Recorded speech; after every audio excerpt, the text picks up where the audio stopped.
Muy bien. Entonces, el por qué nosotros hemos eh, estudiado los rangos de ductilidad es un poco independiente, sí es cierto. Digamos que hemos visto la ductilidad que se puede conseguir en vigas o en columnas de forma independiente, ¿ok? Pero lo importante es cómo estas dos van a congeniar y qué resultados nos van a dar ya en una edificación completa. Entonces, para eso es de que nosotros necesitamos revisar, obviamente, la ductilidad a nivel de marco completo. Y el marco completo es el que nos va a permitir identificar o clasificar toda nuestra edificación.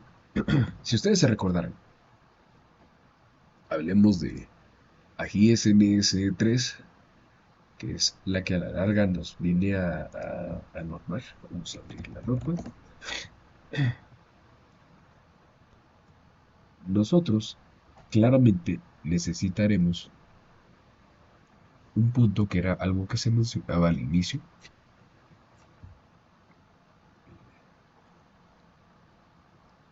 La tabla de punto 6 está.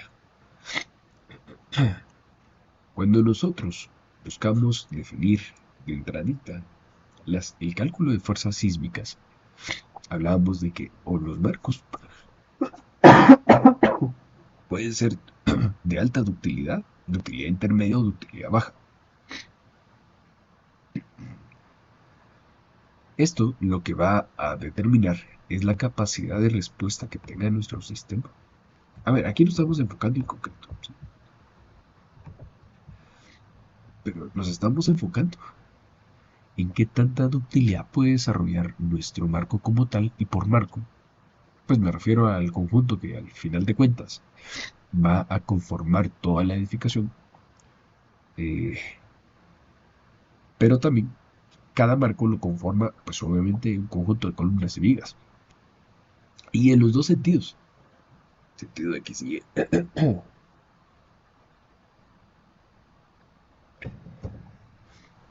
Entonces, cuando nosotros queremos determinar qué capacidad tiene nuestro sistema de poder desarrollar, obviamente, sus capacidades postelásticas después de una fuerza lateral considerable, nosotros debemos de garantizar que nuestro respaldo, eh, calculado obviamente, de nuestra edificación, así lo permita. Entonces, si nosotros buscamos eh, utilizar un sistema de edificación de alta utilidad, muy bien, le vamos a colocar un R de 8. Eso quiere decir de que la meseta del sismo va a bajar considerablemente. Por ejemplo,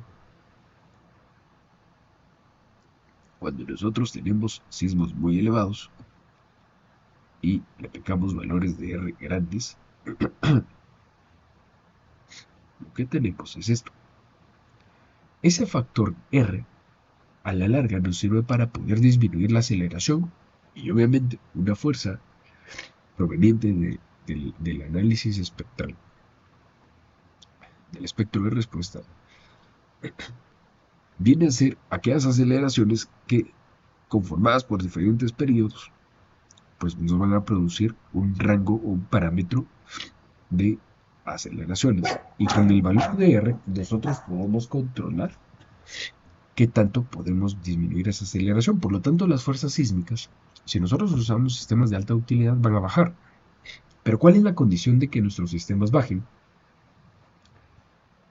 De que nosotros le estamos diciendo a la norma, ok, mire, fíjese que yo quiero tomar las aceleraciones, el espectro, y lo quiero dividir en un R de 8, porque es el R más grande, que usted como norma me permite, y la norma va a decir, está bien, no hay problema, se puede dividir sobre el R igual a 8, pero la única diferencia es de que entonces la norma a usted le va a preguntar, muy bien, Se puede dividir dentro de 8, pero necesito que me garantice la ductilidad. Si no hay ductilidad, simplemente su sistema va a fallar antes de tiempo. Y por ductilidad me refiero a esa parte que, no sé cómo algunos sabrán, es la capacidad que tiene nuestro sistema de desarrollar deformaciones sin que haya problema con la capacidad de resistencia lateral. Entonces, si nosotros lo que estamos buscando es una estructura sismorresistente, lo que vamos a buscar es ganar la mayor ductilidad que nuestro sistema sí lo permite. Porque para empezar, vamos a generar estructuras más eficientes, estructuras que van a responder de manera adecuada al sismo. Y estructuras que también, pues de alguna manera, van a ser más económicas dentro del parámetro de la inversión inicial.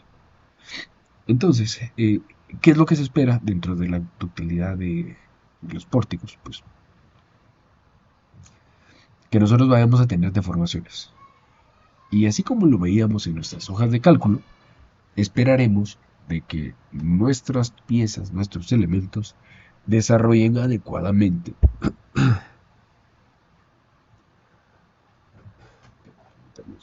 Disculpe.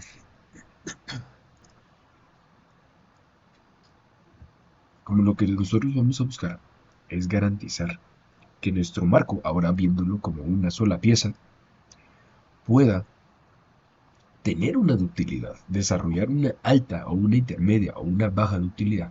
Entonces necesitamos pues estos 7 puntos,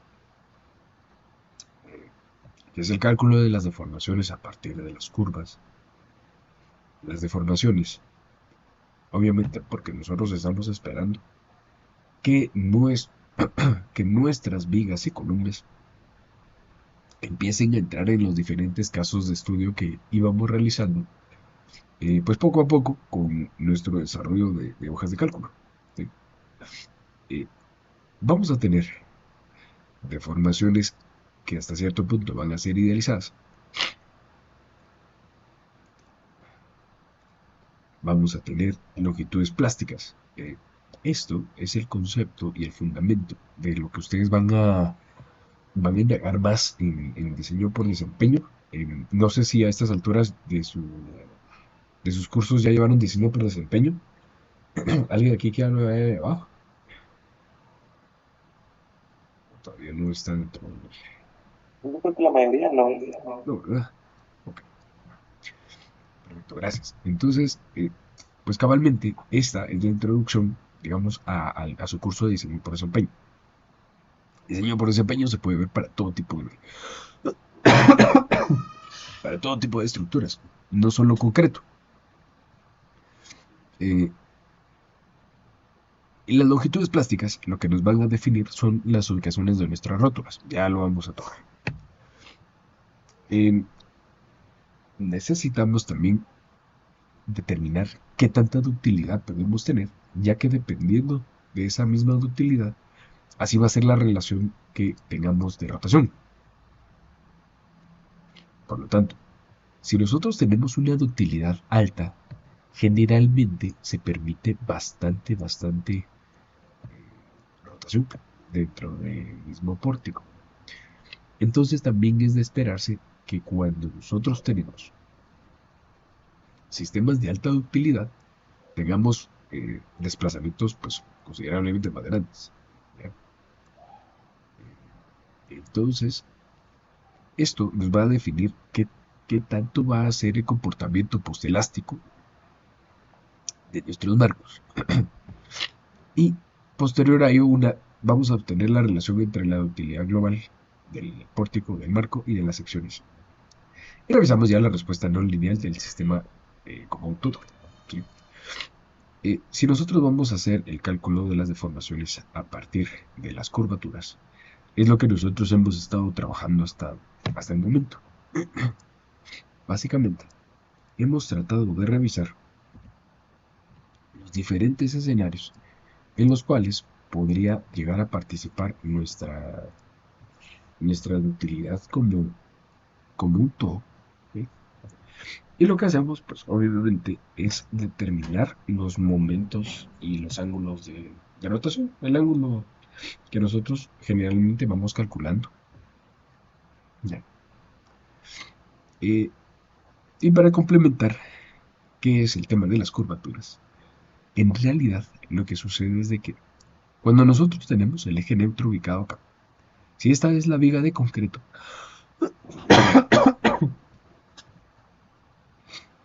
normalmente nuestro eje neutro llega a deformarse y se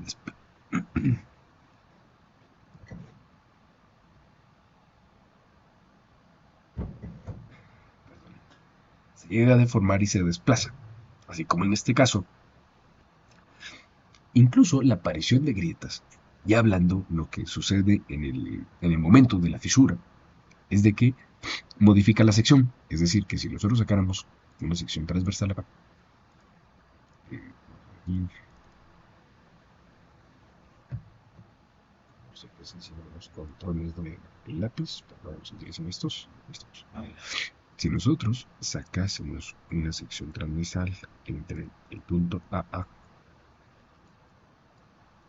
justamente donde está apareciendo la grieta, aunque nosotros tuviésemos una viga, eh, no sé, hablemos un peralte de 60 centímetros, a lo mejor, y un ancho de 30, por ejemplo. Puede ser que la grieta ya haya avanzado a los media altura, por ejemplo. Entonces, nuestra sección de viga real es solamente la porción que está sobre la fisura. Aquí, idealizadamente, teníamos el resto de la viga, que sería esta parte, ¿no? Pero lo que pasa, o lo que complica el punto en este caso, es de que nosotros dejamos de tener o de disponer de toda una sección completa. Eh, lo que va a modificar esto es de que nuestro eje neutro lo va a desplazar. Digamos que eh, idealizadamente ese eje neutro que se encontraba al centro ya no va a estar ubicado ahí. La grieta lo desplazaba. Y tiene que existir.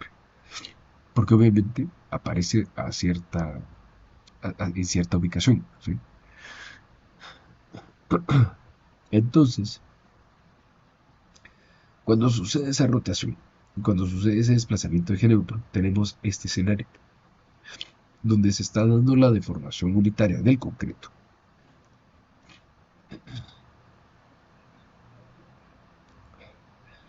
Tenemos una variable D nueva. Es diferente a la D que calculamos normalmente en nuestros diagramas de esfuerzo de formación, porque obviamente está ligeramente alterada acá. Y si nosotros,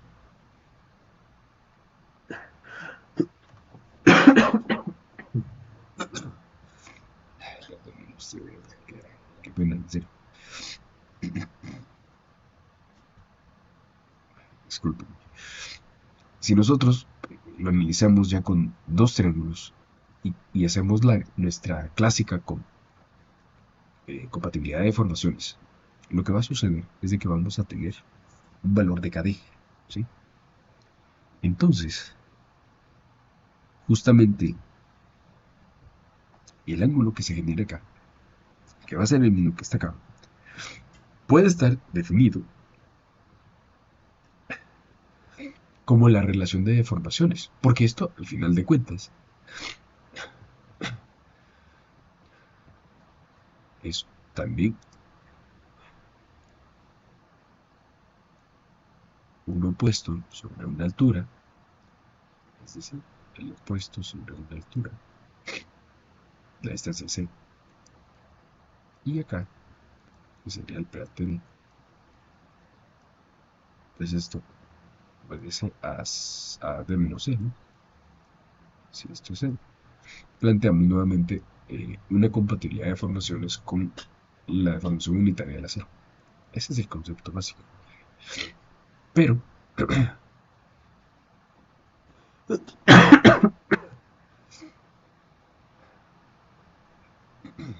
de aquí es que nace el concepto de la rotación, ya que la rotación va a ser entonces eh,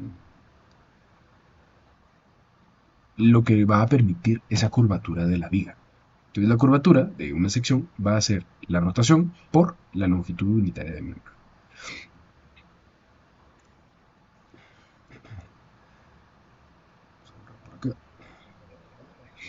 Y claramente, como la figura o la forma de la viga, pues se va a ir cambiando, ¿no? Va a ir desplazando, va a ir generando una curva. Esta curva está exagerada, o sea, una viga no es de que deforme tanto. Pero lo que sí se puede hacer es integrar el ángulo pues, que va a tener. Y de hecho, este ángulo también se viene a repetir de este lado. ¿Sí? Entonces, perdón, entonces, aquí lo que nosotros haremos es de que para obtener, perdón, aquí era teta, disculpen, es teta, disculpen. Este es el ángulo teta, ahí estamos. Entonces, este ángulo teta se puede calcular también como la integración, obviamente evaluada desde un punto hasta otro, de los diferentes, de las diferentes curvaturas por ese diferencial que va sucediendo en X. ¿Bien?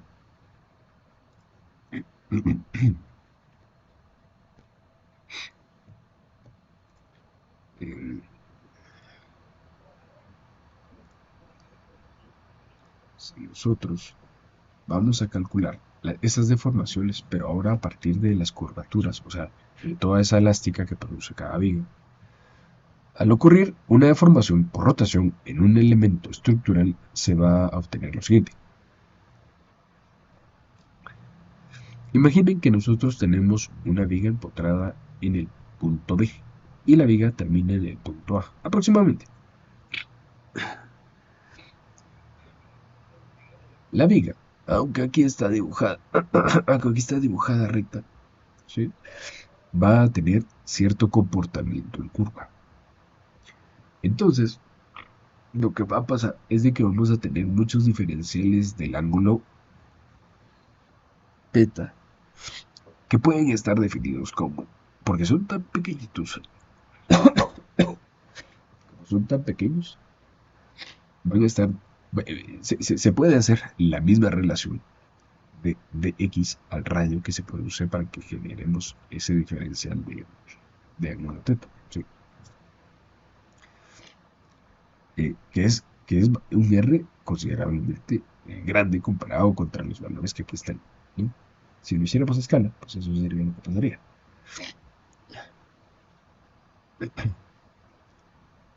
Entonces, cuando nosotros analizamos por rotación un elemento dado, lo que tendremos entonces es en cada punto donde se genera una curva de deformación de la viga o de la columna, podemos analizarlo de esta manera. Y como les decía, pues ya la rotación entre los puntos A y B va definida de esta forma, ¿no? Donde se resuelve la integral desde el punto A hasta el punto B, que en este caso se está analizando. Por ejemplo, aquí yo les ponía la,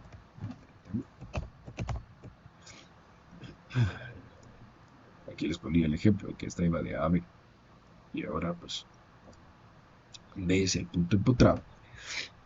Puede ser que al arranque de B, por ser empotrado, no tenga rotaciones, eso es un hecho. Pero la viga en sí tiene que deformar, y va a deformar de tal manera que en algún punto pueda llegar a desarrollar o no alguna curvatura, como la que vemos nosotros en pantalla. Entonces, esa deflexión en el punto A respecto a B, por eso aparece la contrarreferencia acá a la línea horizontal, va definida como como un delta, ¿sí? Entonces ese delta es la variación lineal, ¿sí? Entre el punto inicial y final de cada pieza. Eh, Pueden ocurrir deltas minúsculas que van relacionados a los desplazamientos referenciados a un punto anterior, un n y un n, perdón, un n sub i y un n sub i más 1 o menos 1, cualquiera de los dos. Normalmente a esos desplazamientos sí se les denomina con un delta minúsculo. Lo que vamos a esperar nosotros, hablando de deformaciones, es el escenario siguiente, de que cuando tengamos deformaciones, las deformaciones máximas, pero idealizadas, ocurren de la siguiente manera.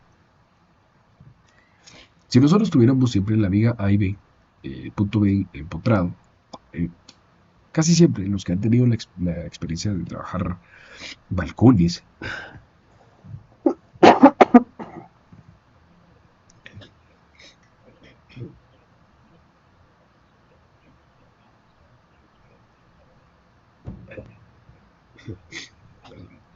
los que han tenido la experiencia de trabajar balcones, se darán cuenta que es bastante común, o vigas en eso, es bastante común dejar elementos eh, de refuerzo adicional en la cama superior, en la cama superior. Y esto es precisamente porque el momento obedece a que en la punta A es cero y en B pues se va elevando. Pero del eje neutro siempre va para arriba. Entonces, donde más va a demandar es en la parte superior, ¿sí? Por el tipo de formación que puede llegar a tener. Entonces, si esta viga que nosotros vemos acá se formara por esta misma flexión debido a esta carguita que se está colocando aquí en el extremo, lo que vamos a obtener dentro de la región de curvatura es, o sea, este es el diagrama, ¿sí? Este sería nuestro diagrama de momentos. eh, y en cambio, acá tenemos nuestro diagrama de curvaturas. En línea color negra, ustedes verán lo que es la curva real, el comportamiento de la curvatura inelástica, ¿sí? Real, tal cual. Pero como no se puede trabajar de esa manera, porque para obtener esto pues, necesitan ciertos estudios, pruebas de laboratorio, revisar a cada cierta distancia, etcétera, etcétera. Nosotros tenemos que idealizar.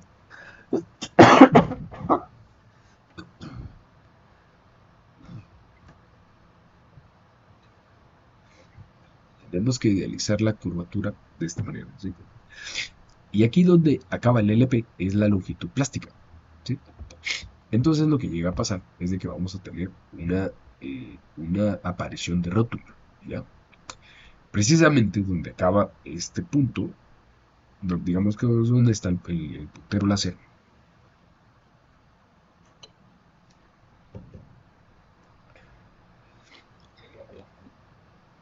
Esta se va a idealizar de forma, bueno, como acá lo indica, forma práctica como longitud plástica, ¿sí? O LP. Entonces, aquí el momento actuante es muy superior al cedente de la sección. Es decir, que digamos que si nosotros tenemos un momento último, como lo indica la línea en color azul acá, eh, hay un punto donde está el puntero láser, donde el momento es un momento cedente. Ese momento cedente es el que marca la cota horizontal para identificar dónde es que va a estar nuestra LP, ¿sí? En estas regiones,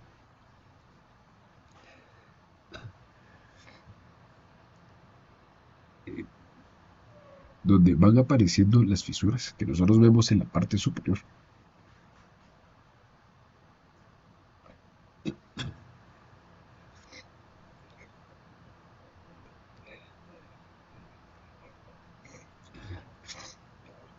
es de que va aumentando la curvatura, ¿sí? Y bueno, ya digamos que todo lo que está encerrado acá, dentro de las curvas, de alguna manera eh, representa pues toda la energía que involucra la deformación de nuestra pieza, ¿sí? Eh, Esto mucho tiene que ver con, con el gran momento concentrado que sucede en nuestros nodos. Notarán ustedes que cuando una pieza de concreto falla, generalmente queda un pequeño bloque adherido todavía a la...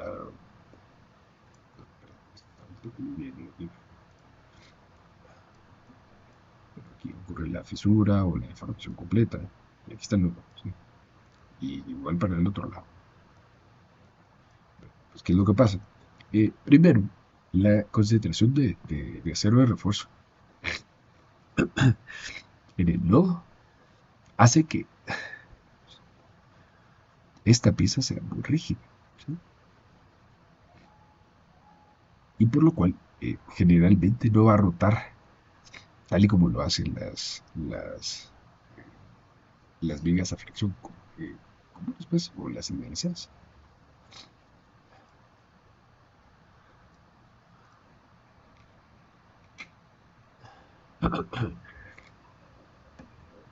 Muy bien. Para poder determinar qué tanta rotación puede suceder desde el punto de vista plástico, nosotros necesitamos nuestro ángulo de curvatura último y el sedente, ¿sí? Estos dos son los que ya aprendimos a calcular. Y esto hay que multiplicarlo por la longitud plástica, que es esta, miren. Esa longitud plástica mucho tiene que ver, obviamente, con la sección que se está trabajando.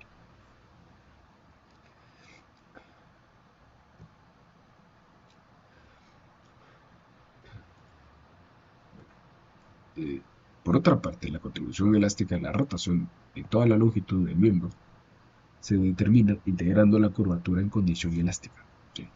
O sea que generalmente nosotros vamos a estar analizando una curvatura, pero desde el punto de vista elástico, porque digamos que previo a llegar a esa fluencia, a esa cedencia de todas las piezas, tendríamos que haber analizado el punto de vista elástico, ¿sí?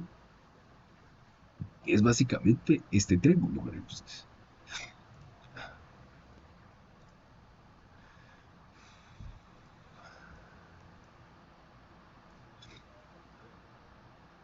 Entonces,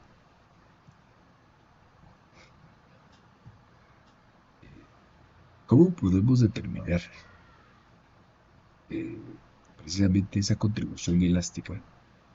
Pues lo que hay que hacer es integrar la curvatura de la condición elástica que presenta el área, esta cabalmente la que vimos, y su fórmula, o la manera en la que se debe definir, eh, viene a ser la siguiente. Pues vamos a volver. Esa curvatura, siempre en su condición o situación elástica, desde el punto A hasta el punto B, o sea, del extremo a extremo, por un diferencial horizontal, que sería un delta X, ¿no? La ventaja es de que, si ustedes se recordarán,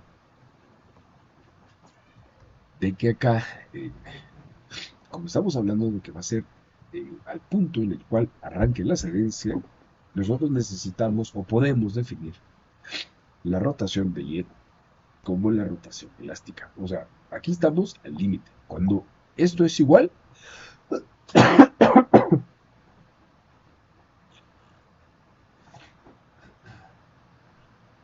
cuando esto es igual, estamos en el borde antes de que empiece a ceder toda la viga, ¿sí? Antes de eso estamos en un rango elástico y media vez aquí se vuelve un mayor, en realidad, un mayor igual, no, un mayor sería, un mayor, ya estamos en condición de cedencia completa. Ahí ya no se completa. Pero hay un momento en el cual la rotación es una rotación cedente. Entonces, podemos obtener con esto la rotación última, que es la que ustedes necesitan calcular, eh, como que rotación elástica más la rotación plástica. Es decir, que desde esta cota para esta, o sea, del arranque de esta cota hacia esta, está sucediendo la deformación última menos la deformación sucedente, pero a sabiendas de que esa deformación, o rotación, perdón, última, es la que me puede generar la rotación elástica propiamente más la rotación plástica. Es decir, que mi viga va a poder, que mi viga va a poder rotar tanto como lo permita su condición elástica más la plástica antes de falla, antes de un colapso completo. Eso es bastante lógico, ¿no?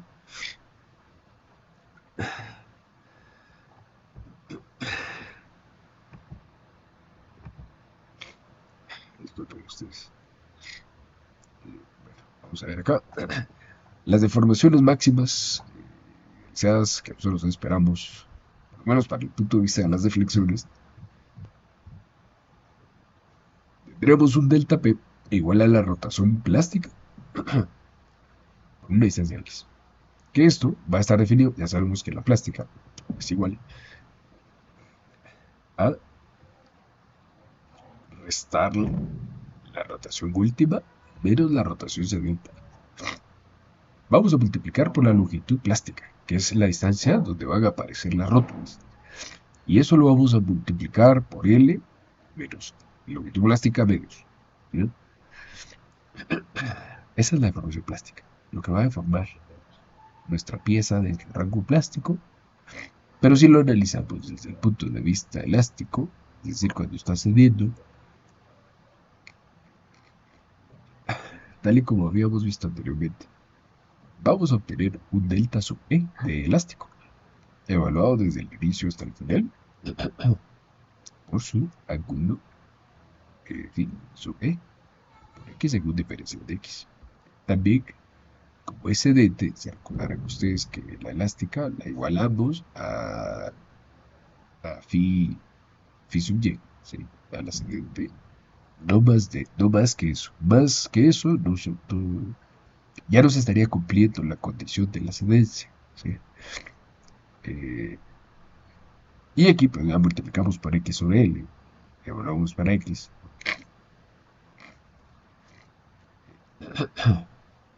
Con un diferencial de distancia.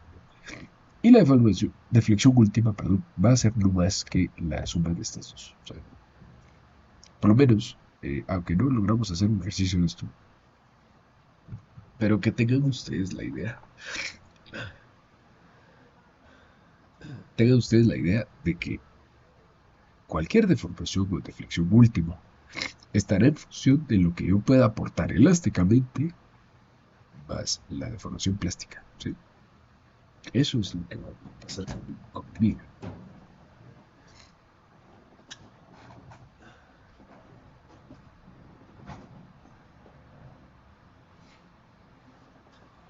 Bueno,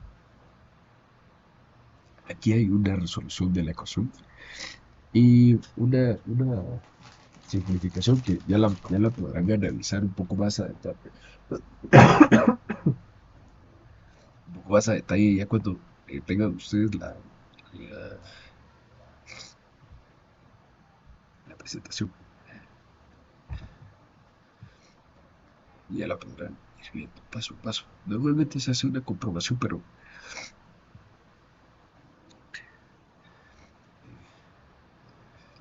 sí, sí, tenemos que optimizar el tiempo. Muy bien.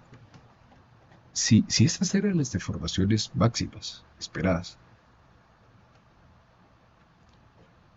es decir, lo que nos iba a aportar en nuestro caso rotación elástica más la plástica.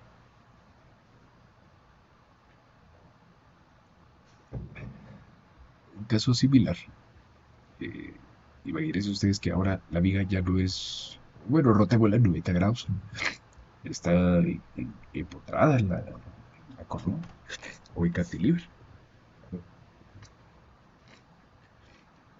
Y esta va a estar sometida a una carga horizontal,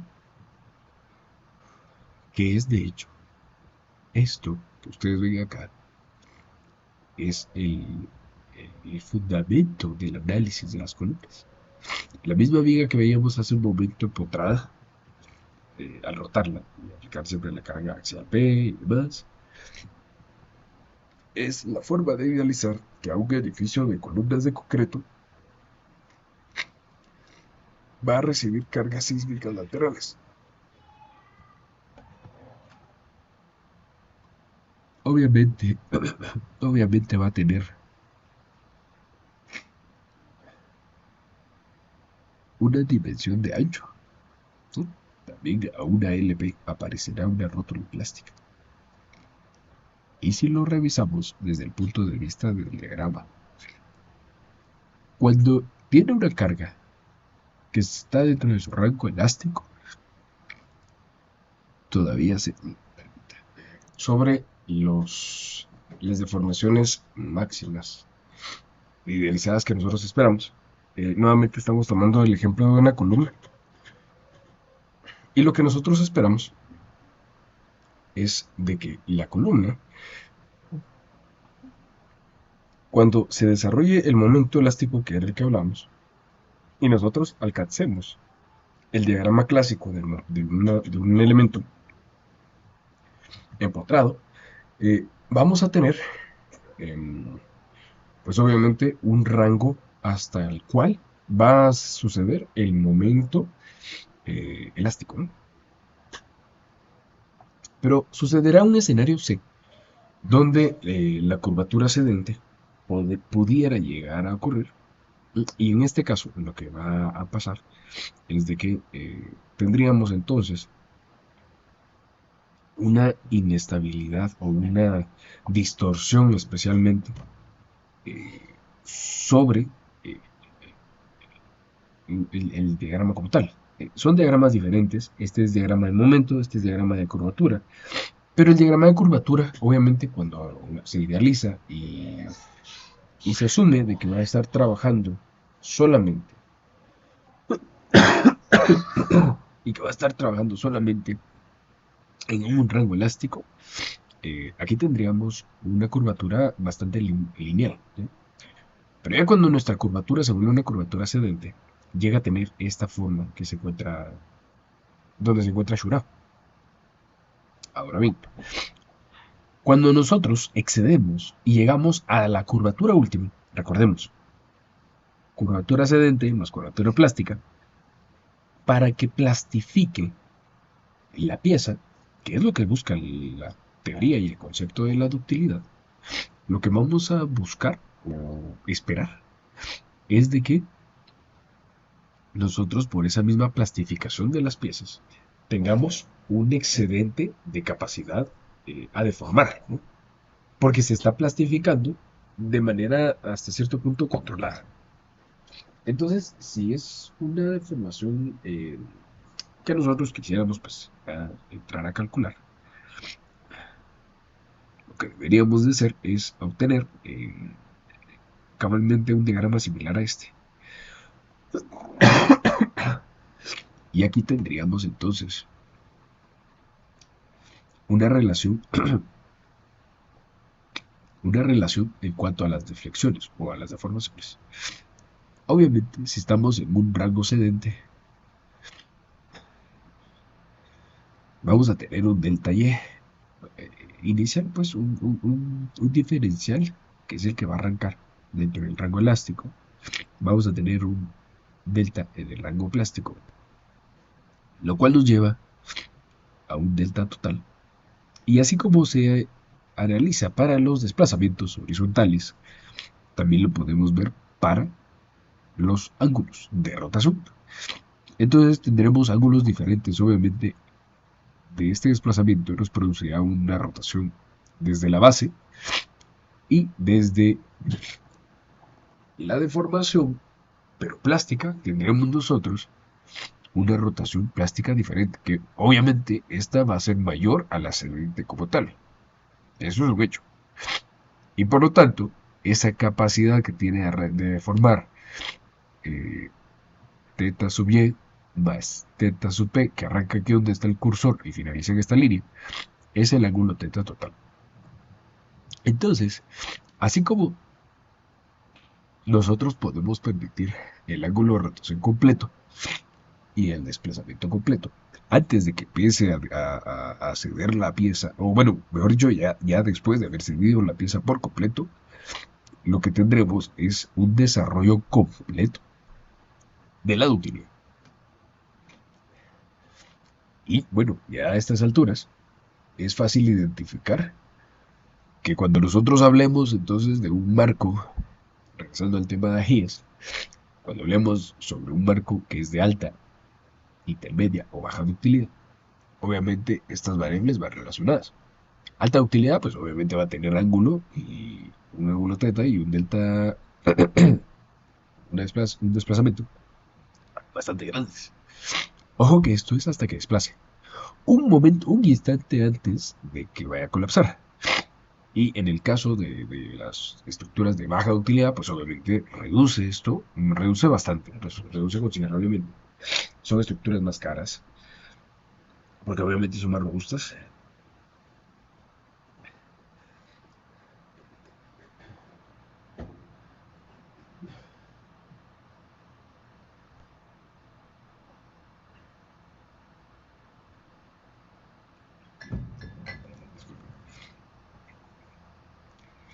Que era como se construía hace algún tiempo, ¿no? Si ustedes visitan, a ver, hablamos de un lugar probablemente que todos conocemos, Antigua Guatemala. Muchas de las estructuras eh, o edificaciones, a lo que ahora, pues, hasta cierto punto mal llamamos ruinas, porque no necesariamente todo está en ruinas, eh, deja ver, pues fácil identificar que se puede ubicar considerablemente eh, miembros, muros, columnas muy gruesos. Entonces, ¿qué era lo que pasaba antes? Que digamos que antes de que existiera la filosofía de diseño sismo resistente, no necesariamente todas las estructuras se pensaba que desarrollaran ductilidad. Al contrario, lo que se buscaba era de que, bueno, si yo iba a tener un sismo de categoría 5, que mi estructura resistiera a un sismo de categoría 6. A grosso modo, pues, hablando.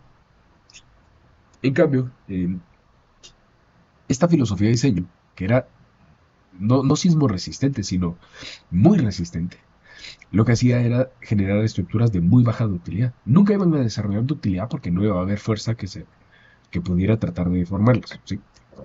Muros de 1 metro, muros de 2 metros. Bueno, suena exagerado, pero sí hay estructuras antiguas ya con ese tipo de espesores.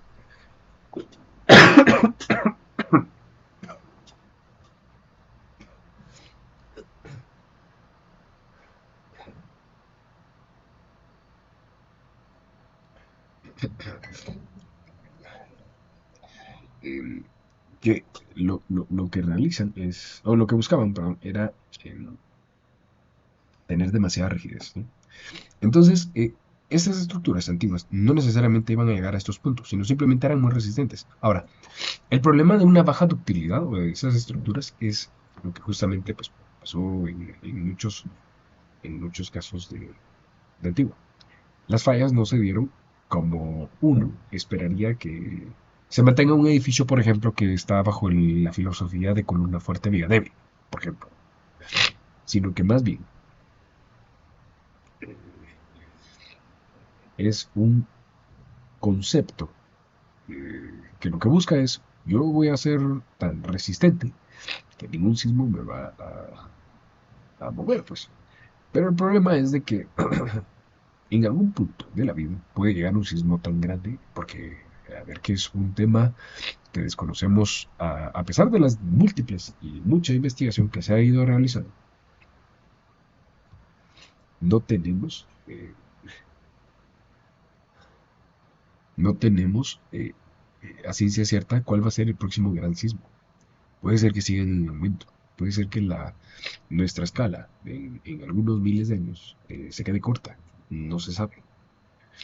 Si bien existen periodos de retorno de 50, 20 años, ¿dónde están los de 1000 años, 2000, 5000 años, etcétera, etcétera?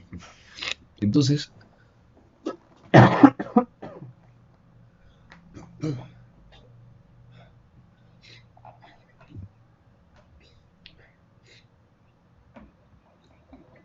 detalle,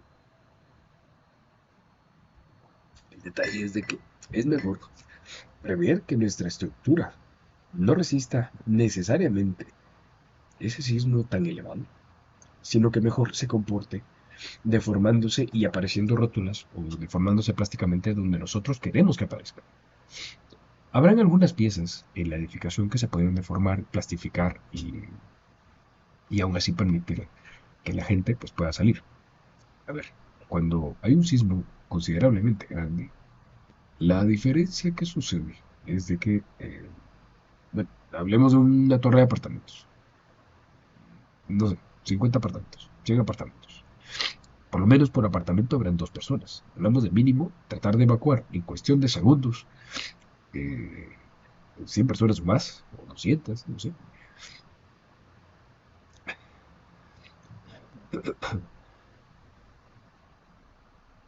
Recordando que no se pueden utilizar sistemas de ascensores. Entonces está bien. Lo que va a pasar es de que cuando venga un sismo muy fuerte, lo que nosotros siempre vamos a buscar en la filosofía del diseño sismo resistente es de que la estructura está bien deforme, plastifique, pero no falle, haciendo que la consecuencia sea catastrófica, sino que más bien me permita este gran excedente de curvatura o de rotaciones. Que ustedes notarán entre lo que cede y lo que plastifica, es bastante grande la diferencia.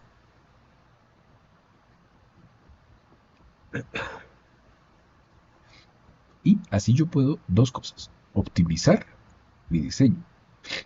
eh, Optimizar mi diseño. No hacerlo tan robusto.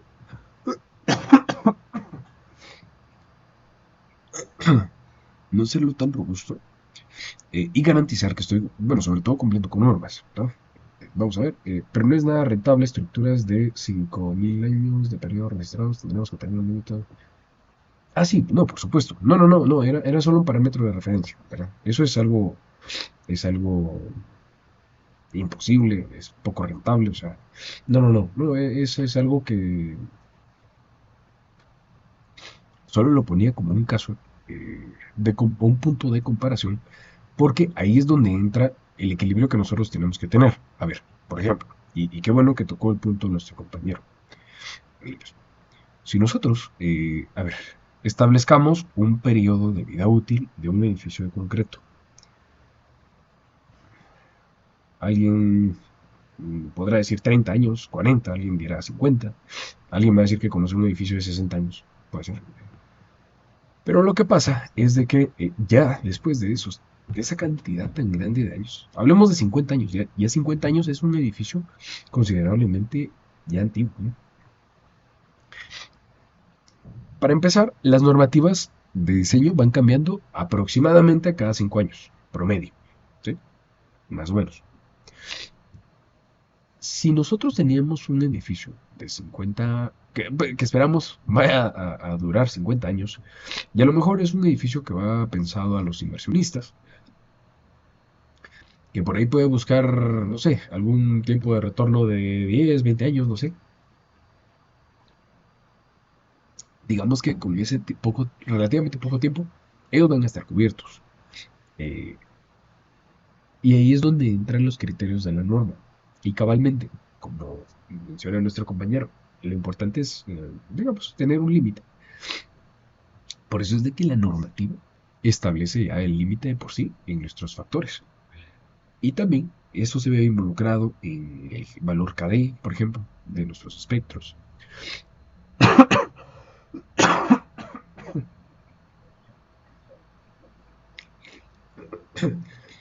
Y en muchos otros parámetros que tienen que ver con el tipo de obra también, eh, que nosotros vamos a estar trabajando, ¿sí?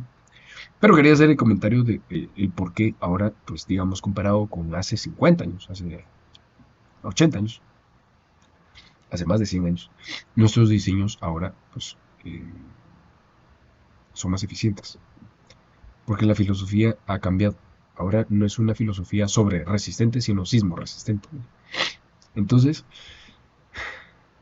Obviamente para llegar a esos puntos han pasado tantos años de prueba y error y tristemente muchas veces las pruebas, pues lamentablemente tienen que ser sismos que suceden, sismos extremos, que nos permiten a todos los que estamos acá poder determinar e identificar qué tan catastrófico puede llegar a ser un sismo de tal magnitud. Hablemos Turquía, por ejemplo.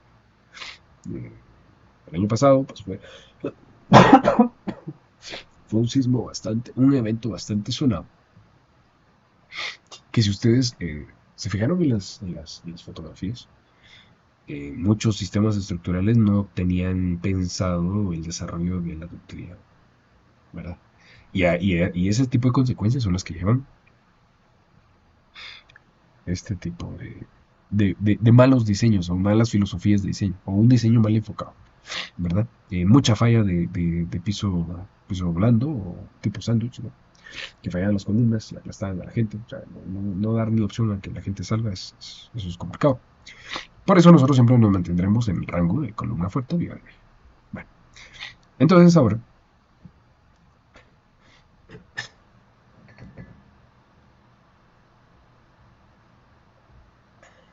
si a este rectángulo de la curvatura plástica nosotros le vamos a colocar aquí una altura, esa altura aparece en L sub P, que es la longitud plástica. Esa longitud plástica es donde el desplazamiento plástico en el tope del elemento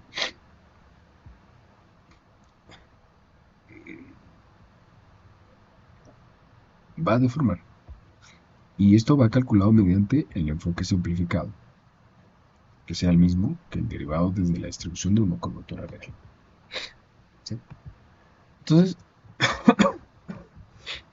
la, digamos que la ventaja que nosotros podemos llegar a conseguir con este tipo de criterios o filosofías de diseño es de que nos va a permitir conseguir respuestas mucho más acertadas. ¿Sí? Y vamos a ver por acá. Longitud plástica.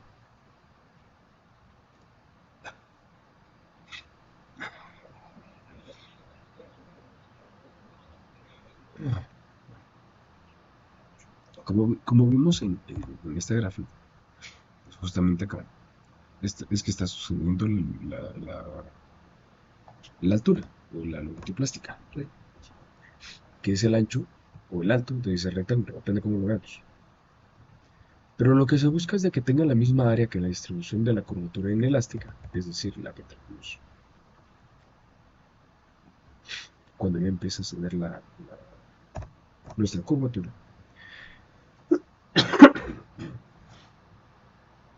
Pero esta área equivalente puede ser bastante complicada, ya que el diagrama real de curvatura, que es este que ustedes ven acá, que es más o menos algo así, que va zigzagueando por acá, eh, resulta bastante complicado. Es una tarea muy fina.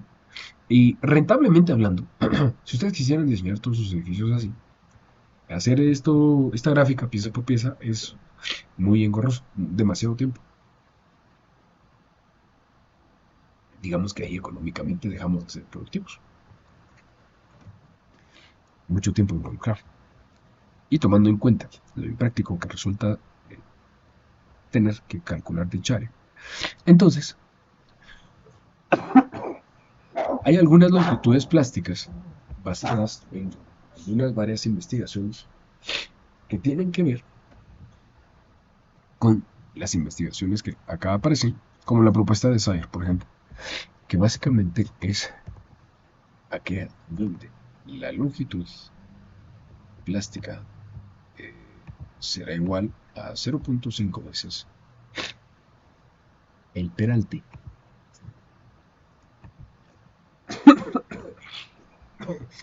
más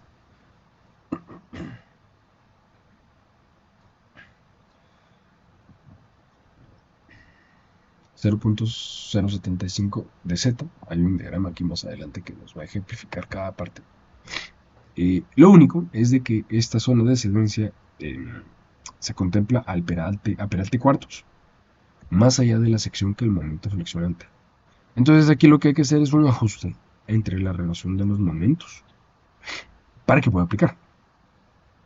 Ahora bien, si nos pasamos a la propuesta de Mattock,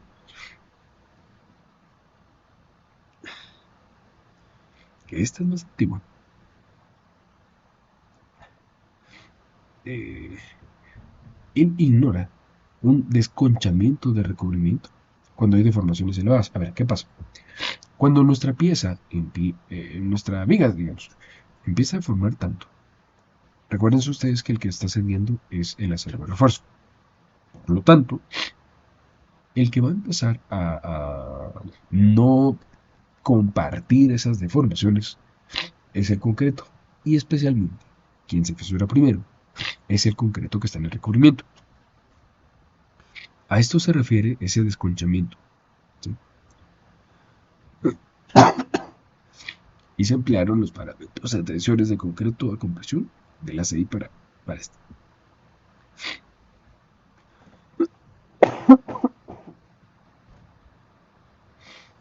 Tenemos como variable D la altura útil de la sección y Z la distancia desde la sección crítica al punto de inflexión, que si nosotros lo analizamos, pues tiene bastante sentido que pues estas longitudes plásticas vayan teniendo diferentes proporciones, obviamente en base a la geometría que tenga la sección. Es decir, pues que a un mayor peralte, claramente la propia inercia de la sección a lo mejor va a desplazar la capacidad de deformar que la misma viga tiene. Muy bien.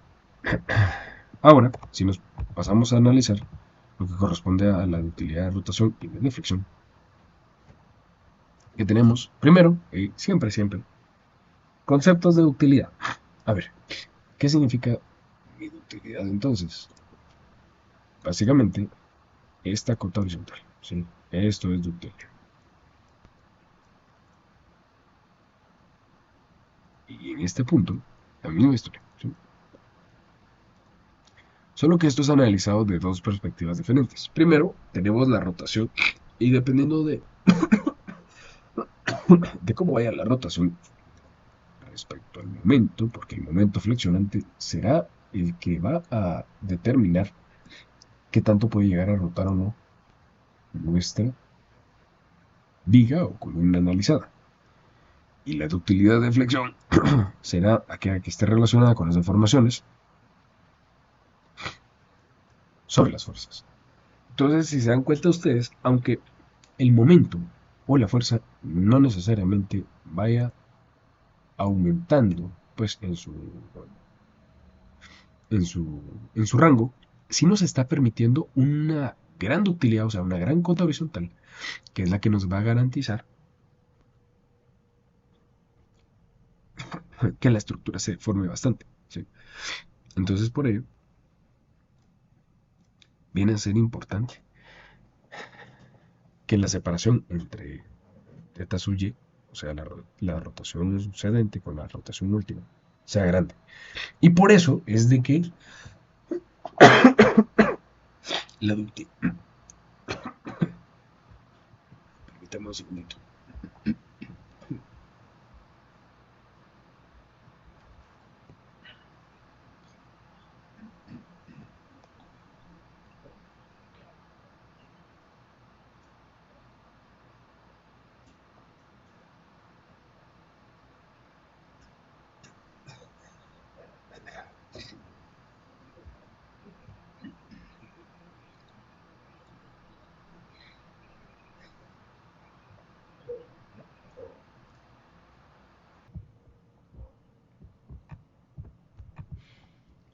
Ahora sí, disculpen.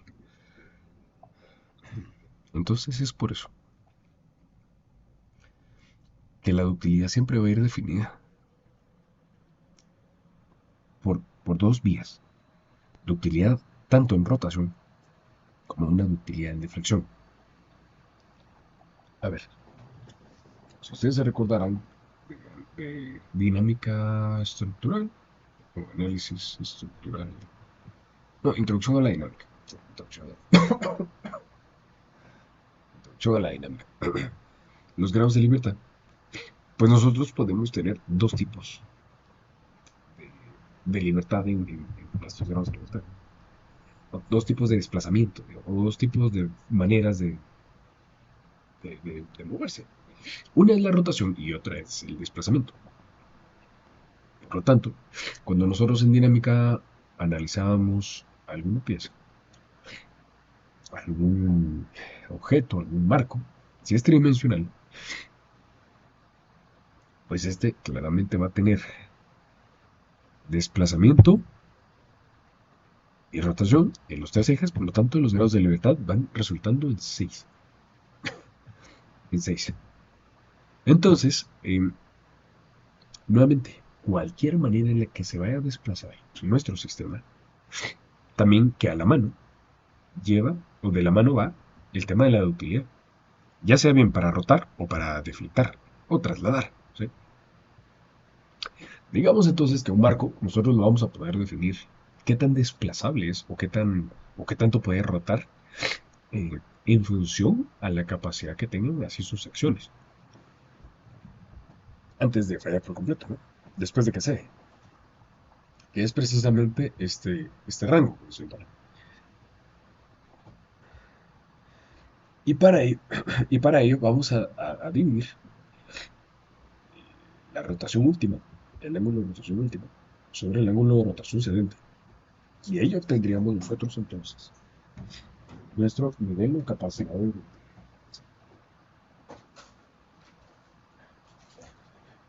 Hablamos de deflexión. Va siendo el mismo caso. Vamos a tener también el mismo criterio en el cual podemos dividir la deflexión última sobre la ascendente, y esto es lo que nos va a dar es la capacidad que tiene a nivel de utilidad de poder deformar antes de que plastifique nuestra presa. ¿Sí? Entonces, dos puntos importantes y esenciales.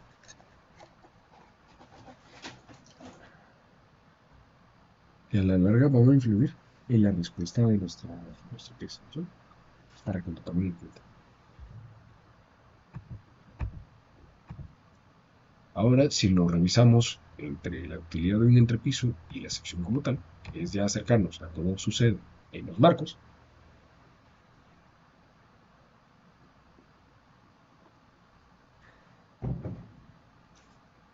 parecido a una serie de deformaciones que esto seguramente nos recordará un poco a análisis estructural, cuando nosotros pues hacíamos una deformación de un marco y se podía encontrar el ángulo ahí de desplazamiento. Había una integral también para determinar la rotación, de hecho les cuento, es la misma. O mejor dicho, en base a esa, es de que se puede encontrar la rotación que va a tener la sección. Y a partir de ahí, saber en qué punto estamos nosotros. Si estamos ya en la rotación donde ya va a ceder la pieza, donde ya se desarrolló toda la utilidad, o donde pues no ha pasado esa rotación cedente, por lo tanto va a estar elásticamente comportándose. Si, si en algún caso tuviéramos un entrepiso, como acá aparece, de un pórtico, y este está sujeto a cargas laterales con una configuración que va a deformar, tal y como aparecen las líneas en color azul, y la distancia entre columnas es LV, o el longitud de viga, y la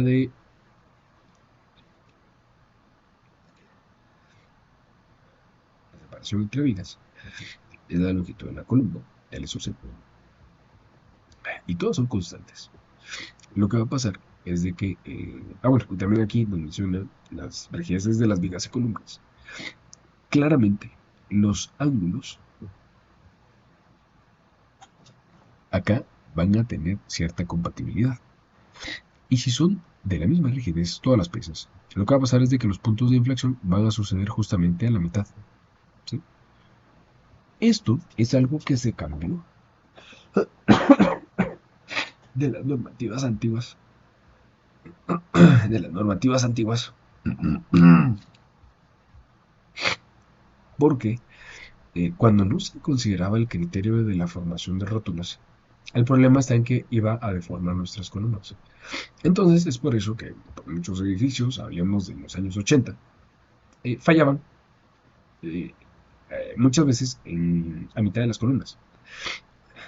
No existía un tema. De hecho, eso de la zona de confinamiento en vigas y columnas, bueno, seguramente algunos lo sabrán y los que no lo saben, tiene que ver con este comportamiento. Y de hecho, esa LP también tiene que ver con la longitud que voy a tener yo confinada mi viga. ¿Sí? Van de la mano. Obviamente uno cuando está aprendiendo a diseñar vigas y columnas, no es de que esté enfocado en el tema de la ductilidad, pero como estas estructuras sismoresistentes, eso es nuestro objetivo. Eh, entonces, para obtener esa relación, como ustedes se recordarán, cada ángulo de rotación sedente va a estar acompañado en una longitud plástica por un ángulo de rotación plástico, ¿sí? Que generalmente es más grande. Entonces, para obtener la relación entre la ductilidad entre piso y de la sección,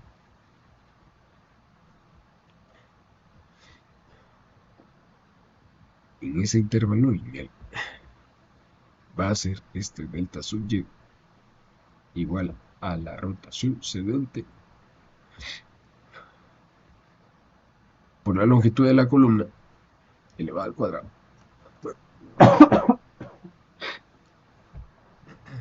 ¿Sí?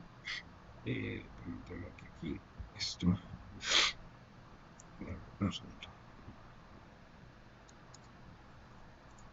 Estamos. Ahora sí. Entonces les decía que ese intervalo de cedencia de deformación va a ser igual al ángulo de rotación sedente por la longitud de la columna, pero esta siempre va tomada en cuenta descontando el nodo o la intersección entre vigas. Por lo tanto, mejor se menciona como interpiso porque sería la altura libre, digamos.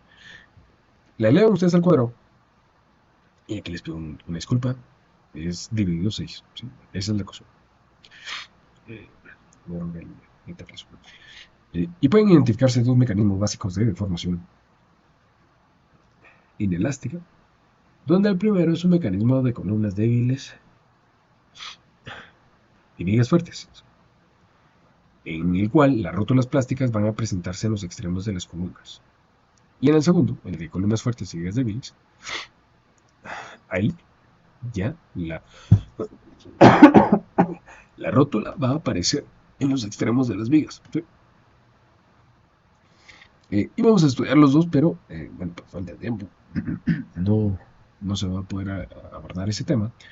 Eh, Así que voy a enfocar, ya quedan pocas presentaciones en realidad.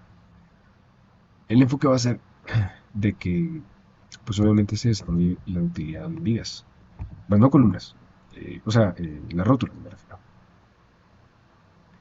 Lo que va a pasar es de que, si ustedes se fijan acá, nosotros tenemos el siguiente criterio. ¿Sí?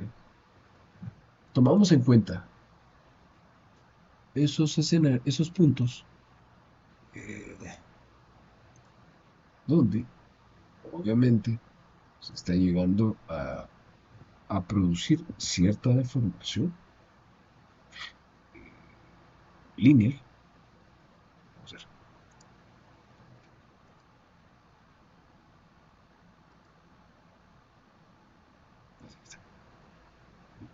Vamos a ver con una débil oferta de ese es el que vamos a analizar.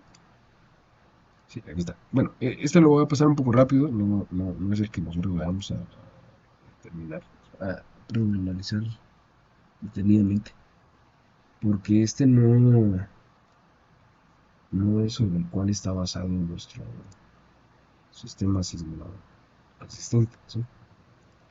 Eh, Al final de cuentas, lo que resulta esto es un mecanismo de falla indiciable, porque van a ceder antes las columnas que las vigas. En cambio, lo que nosotros íbamos a buscar es el caso número 2. Notarán ustedes que acá, eh, para determinar la capacidad de ductilidad de de nuestra viga, lo que tenemos es básicamente pues, todas nuestras eh, variables obviamente van referenciadas a las columnas. Y tal vez lo importante aquí es que ustedes tengan algunos parámetros de relación, como por ejemplo la utilidad del entrepiso como tal, y ahí es donde entra la rigidez de los diafragmas. Si esta es igual a 4, por ejemplo, entonces nosotros deberíamos de requerir aproximadamente una ductilidad de rotación igual a 5, para el caso en el cual la relación de la altura de la columna sobre, perdón, aquí la historia, la relación de columna dividido, esto es dividido, la longitud de columna es igual a un cuarto, ¿sí? O sea que la longitud no es tan alta. Un segundito, vamos a pasar rápido.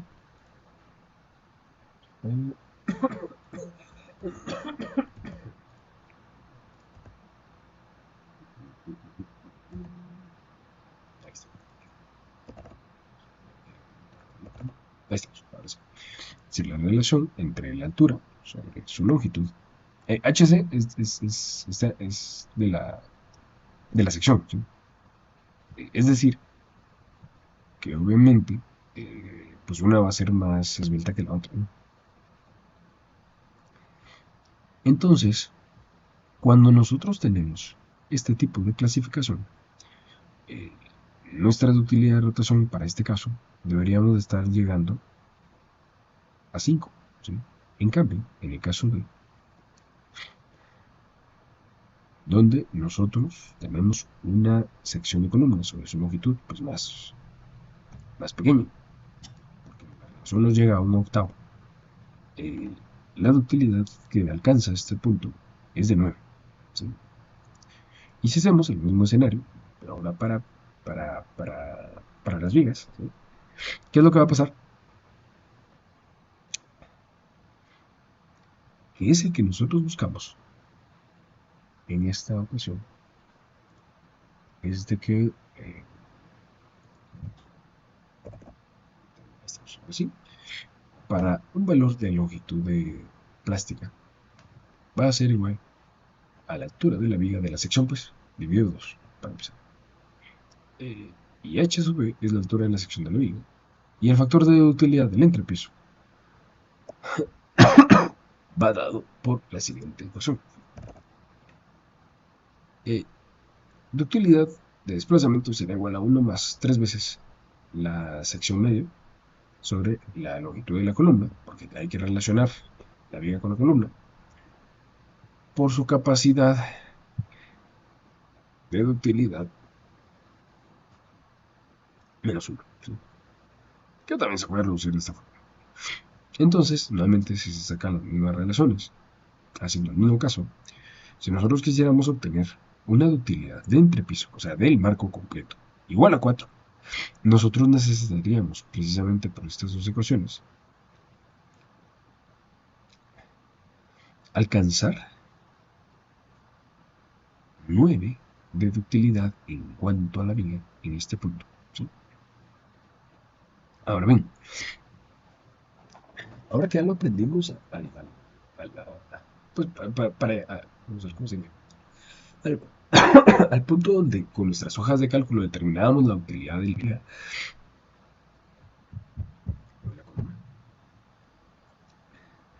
lo que necesitamos es llegar a estos valores, ¿sí? Dependiendo de la utilidad que quiera el entrepiso. Ojo que la utilidad del entrepiso va a estar dada por esta ecuación, ¿sí? Entonces, de primero nosotros relacionaremos qué capacidad tiene el sistema por completo, relacionando la sección de la viga con la longitud de la columna, y esa ductilidad que en realidad las dos piezas tienen que alcanzar. Y cuando nosotros relacionamos desde este punto de vista y la ductilidad alcanzada con las secciones ya calculadas, podemos determinar cuál va a ser la ductilidad entonces de nuestro entrepiso o de nuestro marco, ¿sí? Ahora, si nosotros aplicamos esa relación de ductilidad entre la ductilidad global del marco y la ductilidad de la sección, lo que nosotros vamos a obtener sería entonces la siguiente ecuación, la cual vamos a identificar, vamos a identificar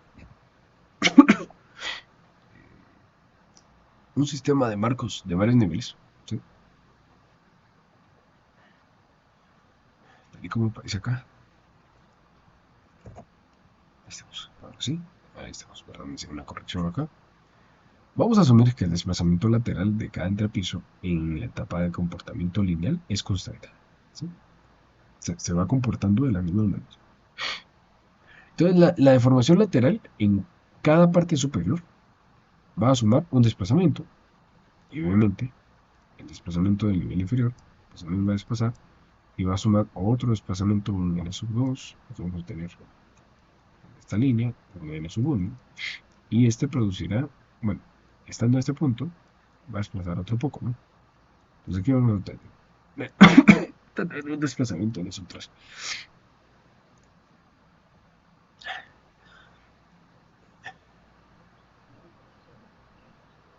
Esta deformación lateral en la parte superior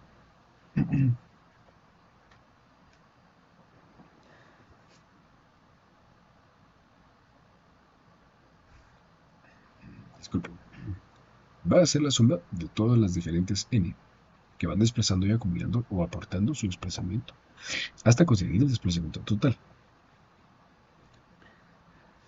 Vamos a obtener una relación de curvatura en este extremo de la columna, o en este, cualquiera que nosotros estemos analizando, y esta va a ser este valor, delta sub n, igual a n sobre, multiplicando, perdón, la rotación cedente por la longitud de la columna cuadrada dividido sobre 6.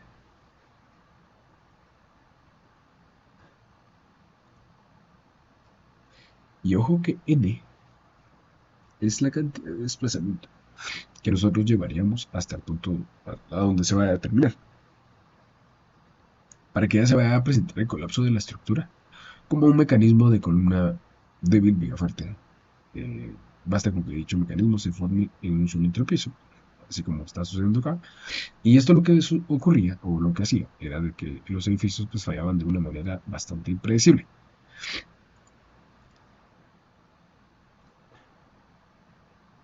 Es de que si nosotros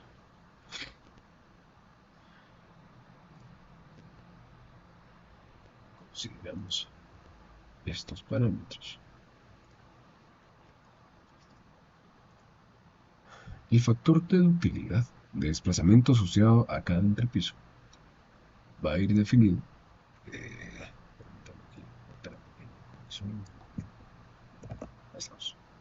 Que se lo ponen un poquito más así.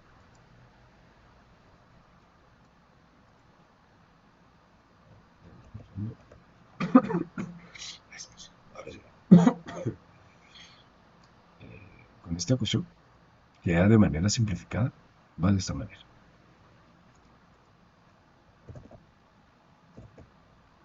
Okay.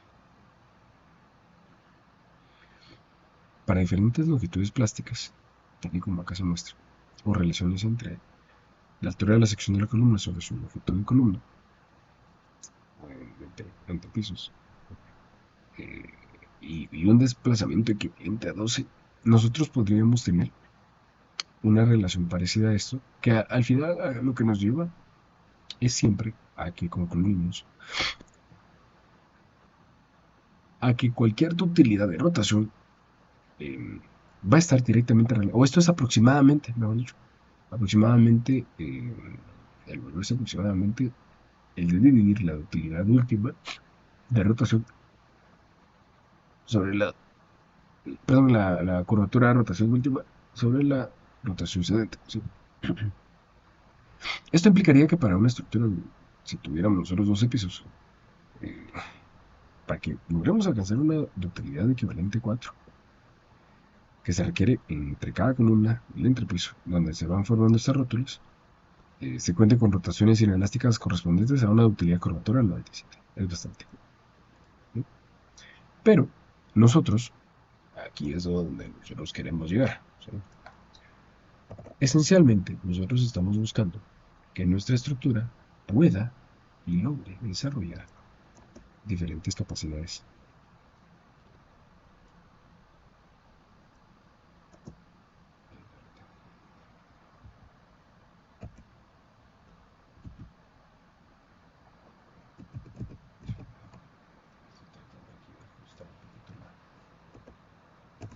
Ahí estamos, ahora sí. Entonces, lo que va a pasar es de que cuando nosotros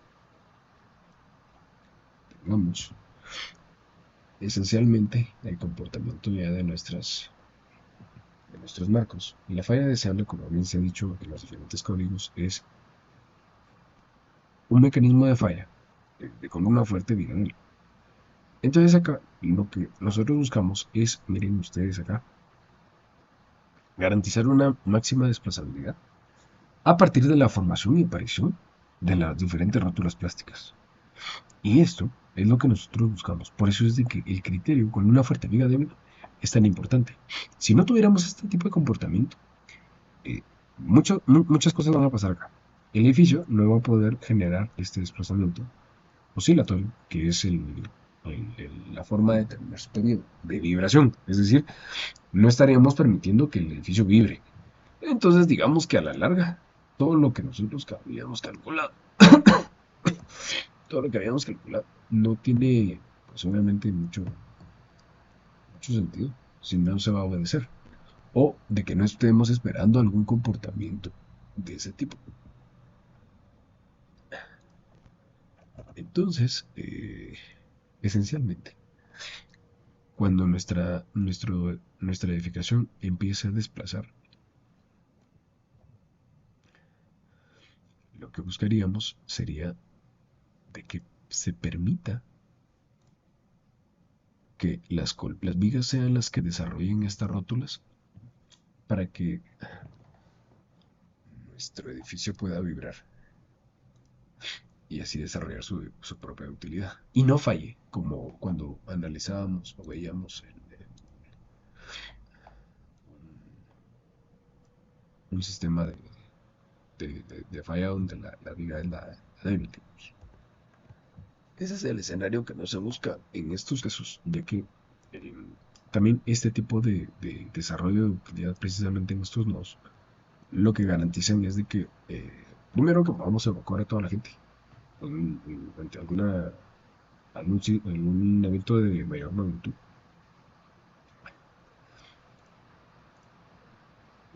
Y segundo, de que no colapse de manera inapropiada. ¿Sí? Es garantizable eso, más no lo otro. Eso es a lo que quiero llegar. Y para esta relación, o para esta condición, esa relación que nosotros debemos de mantener entre la utilidad del conjunto y la utilidad eh, local es aproximadamente la que se determinó para el entrepiso. ¿Sí? En este caso tendríamos la utilidad igual a la utilidad de desplazamiento última sobre la sedente, o lo mismo, que quiere decir 1 a 1 sumarle la ductilidad plástica, ¿sí? De desplazamiento sobre la utilidad o el desplazamiento Excelente.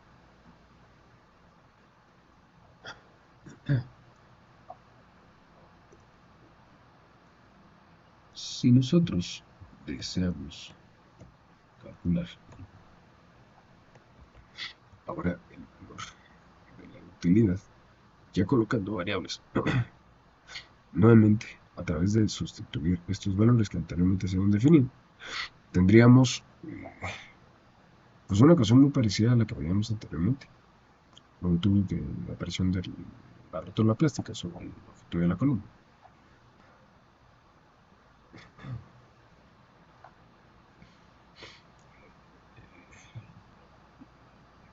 Multiplicando a la utilidad de rotación menos 1, donde la utilidad de rotación ya sabemos que es la utilidad de rotación última sobre la siguiente. Entonces, este mecanismo de columna de débil viga fuerte eh, puede evitarse realizando un diseño adecuado en la resistencia relativa entre vigas y columnas que concurren en el mismo nodo de manera de favorecer la formación de rótulas plásticas en vigas y no en las columnas. Importante, es necesario desarrollar utilidades locales. Muchas veces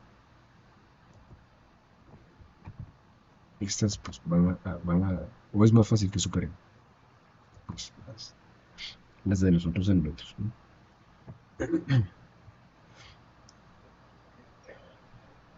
Ahora, si nosotros quisiéramos poder obtener la medida de la respuesta no lineal, de esa no linealidad que va a suceder en nuestras identificaciones o en nuestros sistemas estructurales, lo que sucede es de que el desplazamiento relativo del ente obviamente se va calculando como las derivas, ¿sí? Nosotros conocemos la deriva, que es el desplazamiento delta sobre la altura del piso. Aquí ya está también.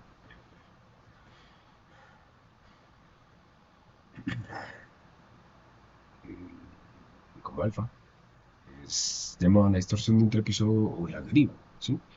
Y este es con el que nosotros vamos a identificar la respuesta que tenga la edificación ante los desplazamientos laterales, ¿sí? Entonces, en un desplazamiento máximo de la estructura, medido a nivel no, en este caso, a nivel de techo, es lo que a nosotros nos permite saber si nuestra estructura está respondiendo bien o no ante el análisis dinámico que nosotros estemos realizando, ¿sí? Y aquí es donde muchas veces ya hemos realizado todo el proceso de diseño estructural y aquí se quedan algunas estructuras. Hasta que llegan, hay que cambiarlas, hay que reestructurar. Porque el desplazamiento está demasiado libre, es permitido de sobremanera. Entonces esto no va a garantizar que se desarrolle dentro de lo que generalmente aquí lo que va a aplicar son las normativas locales, como el POP, por ejemplo. Dependiendo en Ciudad de Guatemala, de edificaciones altas, hay rangos en los cuales nosotros podemos, bueno, basémonos en energías, las derivas máximas están en función o pensando en que edificaciones altas, pues cuando sea un momento de algún sismo de gran magnitud, pues desplacen tanto, sí, pueden desplazar, pero no sea tanto como para caer dentro de pues, una propia general. O que desplacen tanto que topen o choquen contra edificios vecinos también. Y aquí, lo que nosotros buscamos es de que de primero vayan apareciendo estos puntitos, que son las rótulas plásticas a una LP. Nuevamente, para poderse desarrollar, tuvo que pasar ya la utilidad sedente. Y dependiendo de hasta qué capacidad pueda desarrollar rótulas toda nuestra edificación, entonces ya vamos a poder medir la utilidad general o completa. Digamos que la utilidad entre piso se establece como la relación del máximo desplazamiento, asociamos, que presenta el piso entre piso antes del colapso. Y ese desplazamiento en el que se presentó la primera influencia en alguna sección de los elementos que la componen. El factor de ductilidad global de la estructura O sea, ahora sí, ya estamos aterrizando en el punto inicial de qué tanta utilidad le podemos dar o no a nuestra estructura.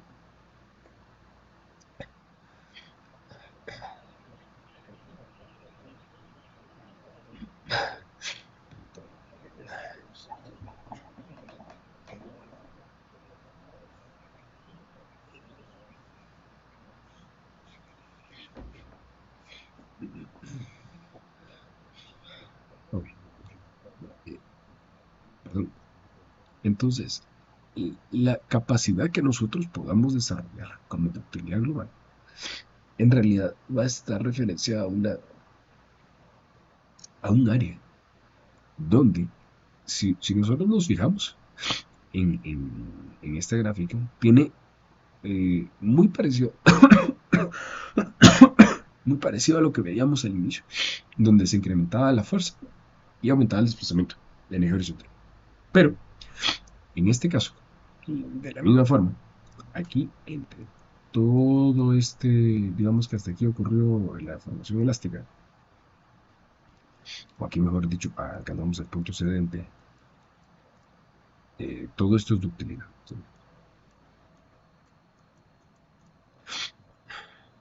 Entonces, ¿qué tan dúctil no va a ser nuestro sistema?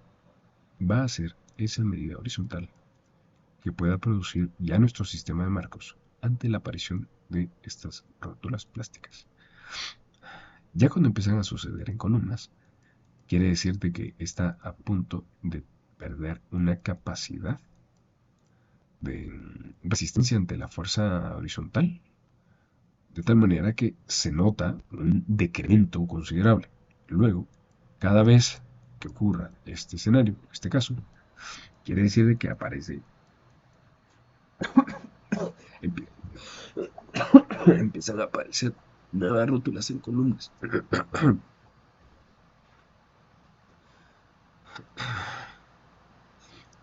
Disculpen usted, qué pena hacer. Perdón.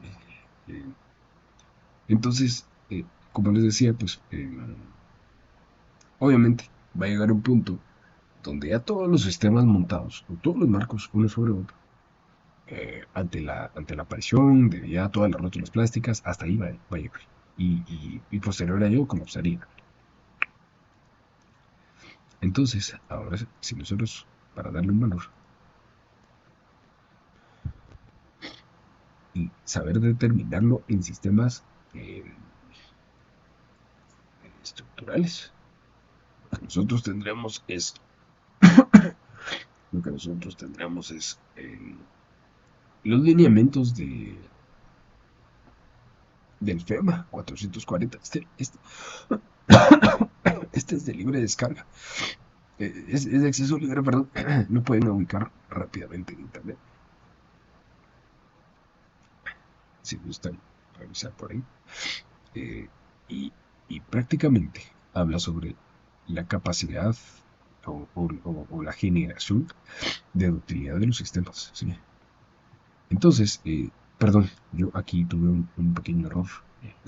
Corrijo, aquí en la gráfica no les había hecho la cota desde aquí hasta acá. Perdón, es hasta el primer decremento. Esto es ductilidad. Disculpen.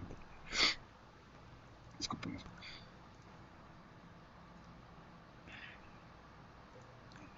Como claramente se ve acá. Sí, digamos que la línea en verde de la diapositiva anterior ahora aparece aquí en gris. Y cabalmente la ductilidad del sistema, que va a ser esa respuesta que va a tener nuestra edificación ante el aumento de carga o de fuerza cortante o fuerza lateral.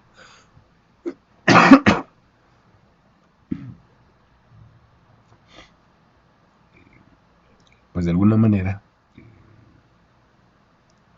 va a permitir ese cortante, obviamente alcanzar ciertas deformaciones. Pero cuando pasamos la sedenta, llegamos a la última, antes de que empiecen a colapsar nuestras piezas, este rango horizontal representaría nuestra utilidad en el sistema completo. Manualmente se puede hacer, eh, pero conceptualmente lo más importante acá es de que ustedes lo aprendan a determinar, o mejor dicho, aprendan en qué momento ya las piezas van a empezar a exceder ese punto, o sea, un punto antes de la aparición de las rótulas. Y cabalmente este es el inicio o el arranque del curso de diseño por desempeño. Entonces ahí ya se hacen pruebas, ya se determina, a ver, se nos va a poner así un poco más sencillo.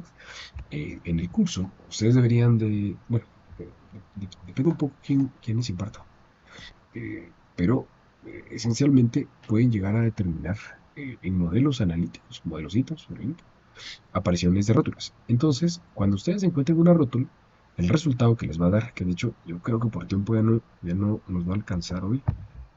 Si permítanme, ya sí vamos a ver. Eh, bueno, si no, saben que terminamos rápido con esto. Entonces les decía que esta cota horizontal nuevamente será nuestra utilidad del sistema. Y aquí nosotros podemos tener varias modificaciones, ¿sí? A ver, nosotros dentro del primer segmento, este lineal, o sea, el rango elástico, eh, parte de cero, ¿sí? Y va a llegar un momento donde esto se idealiza, ¿sí? Esto es algo idealizado. Eh, Antes de que llegue el punto del primer colapso y empiece a fallar, ¿sí? Eh, en este caso, va a terminar en un punto máximo de desplazamiento antes de que llegue a colapsar y con máximo cortante en la base de sub D. O sea que hasta cierto punto, hasta este cortante de sub D, podría alcanzar el sistema estructural completo. Y esto lo que va a dar, esta cortante, hablando de desplazamientos, este desplazamiento último, punto de falla, es el que nosotros utilizamos para determinar la utilidad del sistema. La pendiente del primer segmento generalmente se calcula con esta pequeña multiplicación, 60% del B sub Y, ¿sí?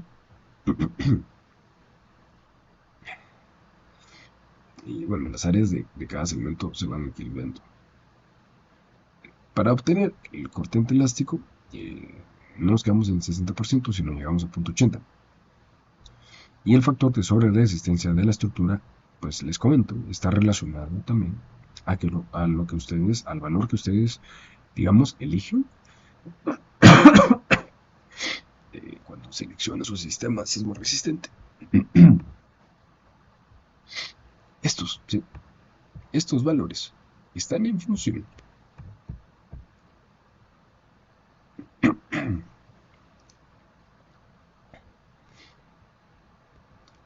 del valor de cortante último o esa relación entre el último y el cortante elástico, ¿sí?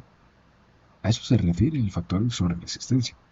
Y el factor de reducción de respuesta estimado en realidad es multiplicar el valor por, entonces, un coeficiente o una utilidad, ¿sí? Entonces, si ustedes eligen una red de 8 y tienen el valor de omega, fácilmente pueden despejar la utilidad de cero.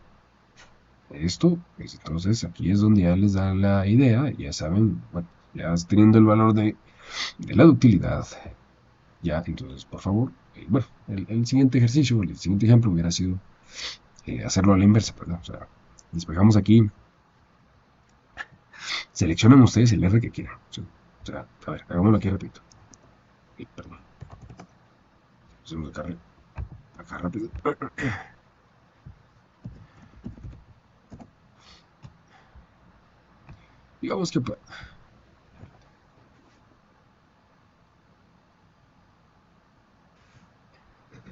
Digamos que para un sistema de marcos dúctiles de concreto reforzado con un R de 8, si yo el R de 8 lo divido sobre su omega, o sea 3, por lo menos debería de estar hablando de una utilidad de sistema de 2.66, ¿sí? A ver, ¿y eso qué quiere decir, Ige? Que acá yo debo de alcanzar una relación de 2.66, porque recuérdense que este es la que divide, ¿sí? O sea, dividimos el desplazamiento en D, o sea, donde llevamos al cortante último, sobre el cortante excedente. ¿Ya? Y así es como nosotros podemos determinar qué ductilidad debe de alcanzar el sistema. Pero va de la mano con la utilidad de los marcos, la utilidad de las vigas, la utilidad de las columnas, etcétera, etcétera.